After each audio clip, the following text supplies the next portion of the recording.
Hi guys! Welcome back to my vlog. Today, medyo iba yung ganap kasi nagka-blackout sa amin. Kaya we decided lumabas muna. Then, right now, papunta kami sa Negros Forest Park para maglakad-lakad at chill lang.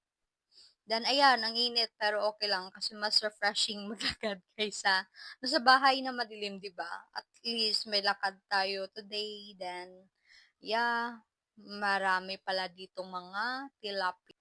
At ayun, kaya pala nandyan sila lahat, millions of tilapia kasi ang mga bata ay nagbibigay sa kanila ng mga ng pagkain. Kaya ayun, nandyan sila lahat.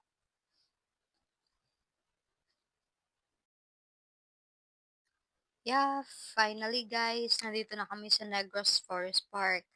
Ang ganda dito, super relaxing, tapos dami pang trees. Perfect spot talaga para mag-unwind habang walang kuryente sa bahay.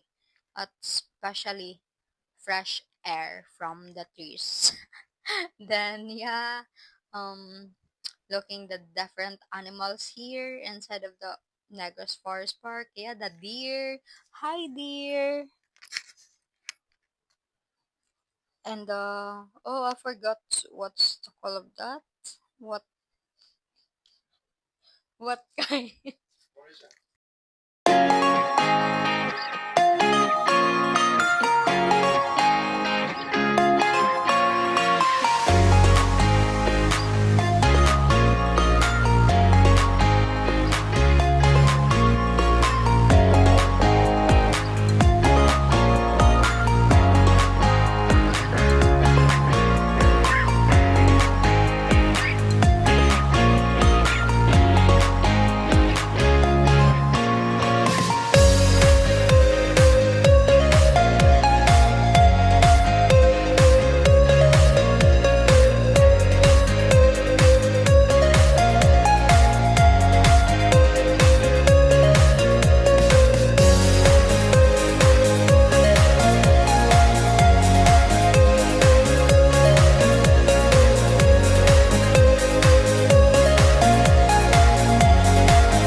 So, pagkatapos namin sa Forest Park, pumunta kami dito sa pen shop. Then, nandito na kami sa pen shop. Tingnan nyo guys. Ang daming bagong style. Nag-window shopping muna kami. Baka may makita akong outfit na magugustuhan. Then, yeah, ang daming bags. Ang maganda lang dito is my free tester. Then yeah, ayun. Grabe guys, ang daming tao dito. Halatang lahat gusto lumabas dahil sa blackout. Pero okay lang, at least bonding time with my husband. And chill lang kami, kain-kain, tapos gala. Then, yeah, so ayun guys. Quick vlog lang today from Negros Forest Park and Ayala. At syempre, stop over to fan shop.